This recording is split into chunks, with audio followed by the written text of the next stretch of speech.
मैं कराची में पैदा हुई थी और मेरे अब्बू की डेथ हो गई थी जब मैं 1.5 साल की थी, before I was 2 years old. And my mom was a very young widow. I think she was 30 when my father died. Yeah. And अब्बू जो थे हमारे, वो फैमिली की जो कंपनी थी Umar Sons Limited, उनके मेजर शेयर होल्डर थे. He was the chairperson. When he died, और वो कंस्ट्रक्शन का कारोबार, कंस्ट्रक्शन कंपनी थी, right, one of the first in Pakistan, Umar Sons Limited. तो जब उनकी डेथ हुई तो सारे जो बाकी चाचाज, रिलेटिव्स, उन सब ने शेयर्स डिवाइड कर लिए, घर बना लिए, प्रॉपर्टीज़ बना ली, और हमें कुछ नहीं मिला. And my mother was too naive to fight for her rights. So literally हमारे पास ना घर था ना गाड़ी थी. वो गाड़ी थी एक वॉक्सवैगन, और अब्बू की इंश्योरेंस के कोई चंद हज़ार रुपए थे. That's all we had. We had no money, no assets and 2 kids. So then हम लाहौर शिफ्ट हुए एंड वहाँ से एक नई जिंदगी शुरू की. और आपकी वालदा ने टीचिंग भी की और वैन भी चलाई for a pick and drop service. यार भाई बहुत छोटे. और आप फॉर एडेड इनकम. और आप स्कॉलरशिप पे पढ़ी हैं. हाँ, तो क्योंकि आपके पास फीस देने के, अफोर्ड करने के पैसे नहीं थे. खुशकिस्मती से अच्छा मेरी जो फुप्पो थी, she was the administrator of Lahore grammar school, तो वो लेके गई. एंड एंट्रेंस टेस्ट जो था मेरा, आई वाज अबाउट 3 जब मैंने मॉन्टेसरी का टेस्ट दिया था. And I was so good. Amna Taseer ने लिया था, right, and I was so good. I asked it. मुझे ऐसी चीज़ें पता थी जो दूसरे बच्चों को नहीं पता थी. तो the principal offered me a scholarship on compassionate grounds, क्योंकि हम अफोर्ड तो कर नहीं सकते थे ग्रामर स्कूल की education.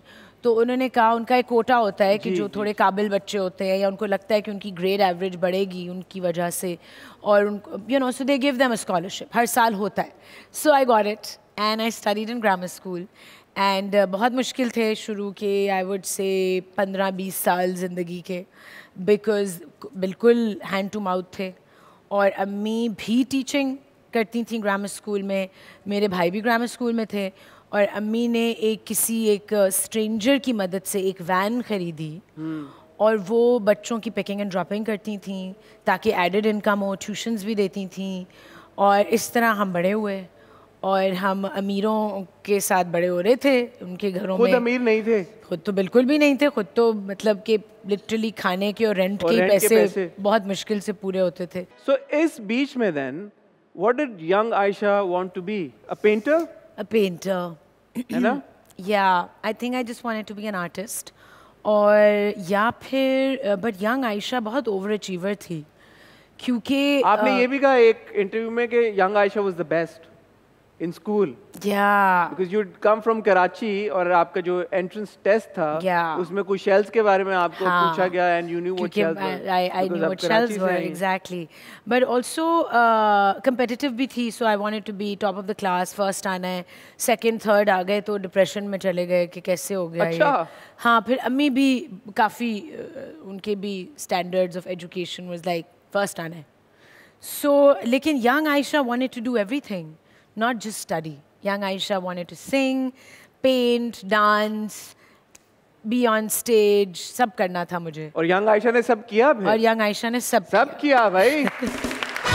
You sang, you danced, you've been on stage, you've acted. I suppose you've painted as well. So मैं school choir में थी. And I remember we were 8 years old जब मैंने पहली stage performance की थी. Fears day पे हमने गाया था बोल के लब आज़ाद हैं तेरे, और टीना सानी सामने बैठी हुई थी. And it was a really big day. Mic दूं आपको? नहीं. दो नहीं, चलो बाद में. ठीक है. और फिर पेंट भी करती थी, और I was doing theatre, school plays में भी हूँ. So you know, young Ayesha wanted to do everything, and college में भी जाके मैंने सब कुछ किया. So I guess acting and singing, everything was in my blood from before. Like it was in my DNA. लेकिन एक्टिंग का मौका बड़ी आसानी से आपको मिल गया. आप अभी एनसीए में थी, आपने एक्टिंग शुरू कर दी कॉलेज जीन्स में. हाँ. वो बताया ना, वो क्या as a student you ventured into acting. तो वो कोई स्ट्रगल एज सच तो नहीं थी आपकी? यार बिकॉज मैं जब स्कूल में थी, ए लेवल्स कर रही थी, तो मैंने अदील हाशमी, जो मुनीज़ा हाशमी के बेटे हैं, वो एनसीए के स्टूडेंट्स के साथ एक प्ले कर रहे थे.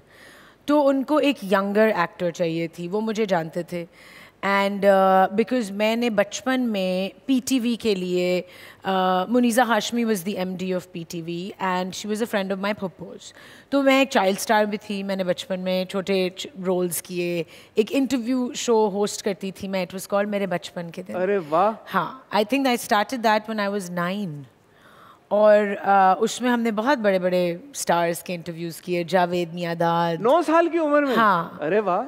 So then, I didn't know that about you. Yeah, that was my first stint on TV.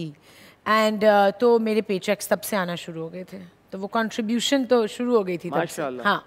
And then जब मैं बड़ी हुई, कॉलेज में आई, तो अदील हाशमी मुझे बचपन से जानते थे. And he said कि ये आयशा ग्रामर स्कूल में and she's a good actor, इसको लेते हैं.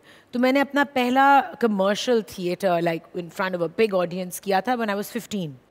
9 साल की उम्र में होस्टिंग शुरू कर दी टेलीविजन के ऊपर. 15 साल की उम्र में थिएटर शुरू कर दिया भाई. अगर देखा जाए तो माशाल्लाह you been working all your life. या 9 साल की उम्र क्या होती है बच्चे की यार. हाँ, तो जब मैंने वो थिएटर किया विद NCA स्टूडेंट्स और बहुत मुश्किल था और बहुत ज़्यादा मैं एक सेल्फ कॉन्शियस और प्रोटेक्टेड चाइल्ड थी. And I had to really put myself out there you know in front of all these boys and girls. तो देन जब मैंने NCA ज्वाइन किया तो they knew that I have acted. So एक sitcom शुरू किया college jeans जिसमें अली ज़फ़र भी थे, जिसमें बहुत सारे लोग थे. एंड वहाँ से मैंने एक्टिंग शुरू की और फिर मुझे सीरियल्स ऑफर होना शुरू हुई. And that's how my career started. No looking back since then. No. क्योंकि ये न्यू ईयर का शो है और हम बात कर रहे हैं एस्पिरेशंस की, एम्बिशन की, लोगों को मोटिवेट करने की. इस सारे दौर में आप ऑब्वियसली बहुत सारे चैलेंजेस से भी गुजर रही हैं. What kept you going? वो एक होता ना, इतनी यंग उम्र में 9-10 साल की बच्ची, आपके लिए मोटिवेशन जो फैक्टर था मोटिवेशन का या इनकरेजमेंट का, वो क्या था सबसे बड़ा? आई थिंक एक तो my mother, you know, she was a great inspiration for us. उनके लिए करना है, that can't let her down. And then मेरे अंदर से एक था to achieve, to excel. And I think I felt that देखो हम क्योंकि हम फाइनेंशियली नहीं कम्पीट कर सकते थे किसी से. मुझे शायद ये लगता था कि मेरी friends you know they are so rich and they have so much going for them. तो मैं अपने काम से, अपने ग्रेड से और अपनी दूसरी मेहनत से अपने लाइफस्टाइल, अपनी दूसरी एक्टिविटीज़ से I can be at par with everyone else. So maybe एक competitive streak वहाँ थी, maybe like trying to prove a point to the world और myself. But I was a very happy child like in spite of all this. अच्छा. हाँ, मैं नो major trauma would you say? There was a lot of trauma. So happy in front of other people, I think. Maybe it was a survival mechanism. कि सब कुछ लगे कि सब सही है. And I was internalizing things.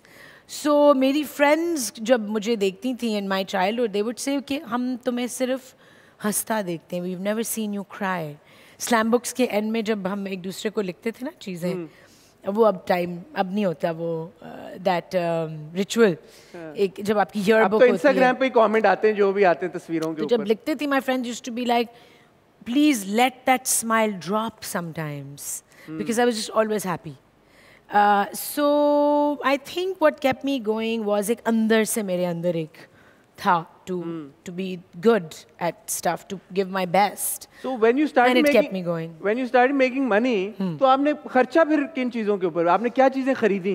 एक obviously at a young age you started making money. कुछ भी नहीं, it was all going to my mom. घर चलाने में बिल्कुल हमारी जिंदगी, we needed every bit of money, चाहे वो ईदी होती थी या वो you know, हाँ elders आपको दे रहे हैं कोई गिफ्ट, पैसे, या पेचेक्स थे. It was all going towards books, किताबें. हमारे घर में किताबें आती थी. एंड